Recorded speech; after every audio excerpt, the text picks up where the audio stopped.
안녕하세요. 세모잡지입니다. 오늘의 주제는 백인 노예입니다. 노예라고 하면 당연히 흑인 노예들을 먼저 떠올리시는 분이 많으시겠죠. 현대에 소비되는 많은 미디어에 등장하는 노예들의 모습도 대부분 흑인이죠. 흑인들이 노예 생활을 했던 것은 비교적 최근의 일이고 아직도 인종차별이 완전히 사라지지 않은 상황이니 그럴 것입니다. 하지만 길고 긴 인류의 역사에 백인 노예가 없었을 리가 없죠. 단순히 어느 지역 어느 문화권에나 노예는 존재했었기 때문에 당연히 백인 노예도 있었다 정도가 아니라 그들을 다른 유형의 노예로 구분해서 거래하던 시절도 있었습니다.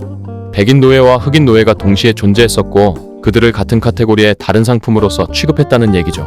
백인 노예의 기원은 고대 로마와 오스만 제국의 백인 노예들 그리고 그리스의 슬라브 계열 노예들 등 다양합니다. 이러한 거대 제국들이 주변 지역을 폭넓게 정복해 나가면서 그 지역에 거주하던 주민들을 노예화하는 경우가 대부분이었죠.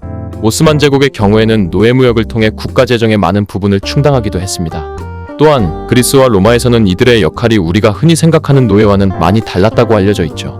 신분상으로는 노예이긴 하지만 워낙 광범위한 지역을 정복하며 다양한 사람들을 노예로 데려왔기 때문에 다양한 능력자들이 섞여 있었겠죠. 그리스와 로마에서는 이런 사람들의 능력을 썩히지 않고 활용하는 방향을 선택했던 것 같습니다.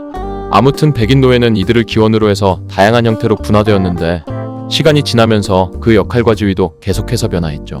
중세 유럽에서는 봉건제의 공식적인 신분 중 하나로서 같은 백인이지만 계약에 의한 기간제 하인 생활을 하거나 임금 없이 노동하는 계층으로서 존재했죠. 농노, 오막살이농, 천민노예 등이 이에 해당합니다. 이들 중 일부는 우리가 알고 있는 소작농의 개념인 사람들도 있었고 일부는 외거노비 혹은 솔거노비와 같은 노비의 개념인 사람들도 있었습니다. 이때 백인 노예들은 주로 유럽 지역 내 세력 다툼에 의해 노예가 된 사람들이었습니다. 국가 간의 전쟁으로 인해 포로가 되어 노예가 되거나 혹은 영주들끼리의 싸움에서 노예가 되는 등 다양했죠. 당시의 세태를 고려하자면 그런 갈등이 굉장히 흔한 상황이었기 때문에 많은 노예들이 생겨났겠죠. 그래서 고대에 비해 노예의 지위가 다양해지고 일부는 기존의 노예들보다 나은 지위를 갖게 되지 않았나 추측합니다. 백인 노예들이 하는 일도 생각보다 굉장히 다양했습니다. 단순히 농사일에 동원되고 일상생활에서 노예로 일하는 사람들 외에도 특수한 업무에 투입되는 사람들도 있었습니다.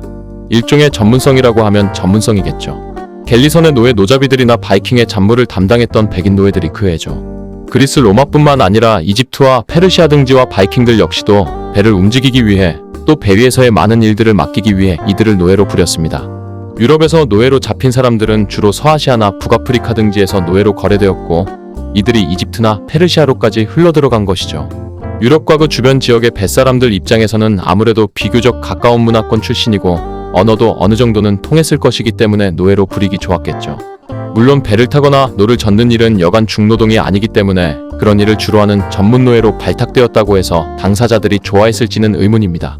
또한 백인 노예의 다른 유형으로는 어린아이들도 있었습니다. 특히 무슬림 정복자들의 경우 유럽 국가의 영토에서 어린아이들을 납치하여 노예로 거래하거나 자신들이 정복한 유럽 영토 내에서 아동징병제를 실시하여 군역 또는 각종 부역을 맡기기도 했습니다. 이를 블러드 텍스라고 하는데 이를 통해 징병된 사람들 중 일부는 성인이 되며 전쟁에서 전공을 세워 노예 신분에서 벗어나는 이들도 꽤 있었다고 합니다. 19세기부터는 백인 노예의 성격이 크게 변화하게 됩니다. 그 전까지는 전쟁을 통해 서로 노동력을 뺏고 빼앗기는 과정에서 노예가 된 사람들이 많았기 때문에 백인 노예를 부리는 목적이 주로 노동에 집중되어 있었죠. 혹은 병력으로 사용되거나요. 하지만 이 시기부터는 주로 성적인 목적으로 거래되는 백인 노예가 많아졌습니다. 유럽 내에서는 천문화가 그 전에 비해서 대중적으로 퍼지기 시작했기 때문에 노인들의 첩으로 팔려가는 여성 백인 노예들이 많았죠. 또한 북아프리카 지역에서의 백인 노예 거래가 상당히 활발해졌는데 이때부터 북아프리카에서 의미하는 백인 노예는 단순히 피부색이나 출신 지역만을 의미하는 것이 아닌 기독교 문화권의 배경을 갖고 있다는 것을 의미했습니다. 이 시기부터는 이곳에서도 역시 주로 여성 노예들이 많이 거래되었죠. 이국적인 외모와 피부색 그리고 다른 문화권의 배경을 갖고 있는 이들은 북아프리카에서 호기심의 대상이었고 권력자들도 많이 탐내는 대상이 되었습니다. 그래서 터키의 하렘으로 팔려가거나 북아프리카 지역의 포주들에게 팔려가는 경우가 많았죠. 20세기의 백인 노예 역시도 성적인 목적으로 거래되는 경우가 많았습니다. 사실상 이 시기에는 백인이 노예가 되었다고 하면 그것이 곧 성노예라는 뜻이었죠. 하지만 본격적인 산업화를 겪은 국가들이 점점 늘어나게 되면서 그 형태가 20세기와는 많이 달라졌습니다. 돈이 많은 사람이나 권력자 등 개인이 첩이나 성노예로 두기보다는 임노동자를 대상으로 하는 성매매에 동원되는 백인 노예들이 많아졌죠. 그들이 노예가 되는 루트도 예전처럼 전쟁 등에 의한 것이 아니라 아주 다양해졌습니다. 주로 경제적 사정에 의해 팔려오거나 잠시 성매매에 종사하고자 했다가 빠져나오지 못하는 경우가 많았죠. 이 시기에는 시카고 지역에 위치한 거대한 규모의 사창가 포주들에게 팔려가서 강제로 성매매에 종사하는 경우가 많았습니다. 당시 시카고 지역은 합법적으로 매춘업이 허용되던 곳이었기 때문에 국적을 불문한 백인 노예들의 온상이었죠. 물론 자발적으로 성매매에 종사하고자 하는 미국 여성들도 있었겠지만 비용을 고려해봤을 때 포주들에게는 유럽의 백인 노예들을 쓰는 것이 훨씬 매력적인 선택이었을 겁니다. 당시 포주들은 유럽에서 백인 노예들을 사오기만 하는 것이 아니라 성매매를 시킬 목적으로 미국 내에서 여성을 납치하기도 했다고 하네요. 아이스크림 가게 점원을 구한다고 거짓말하고 납치하는 경우가 흔했다고 하죠. 이때 백인 노예 거래의 형태는 우리나라에서도 예전에 이루어졌던 사창가 인신매매와 상당히 비슷합니다. 백인 노예에 대해 알고 계신 분들은 대부분 이 시기에 여성 백인 노예들을 알고 계실 가능성이 크죠. 시카고를 중심으로 해서 미국 내 매춘업의 규모가 걷잡을 수 없이 커지기 시작했고 이에 따른 문제점들 역시 계속해서 드러나기 시작했습니다. 가장 큰 문제는 앞서 말씀드린 미국 내의 여성 납치 문제였습니다.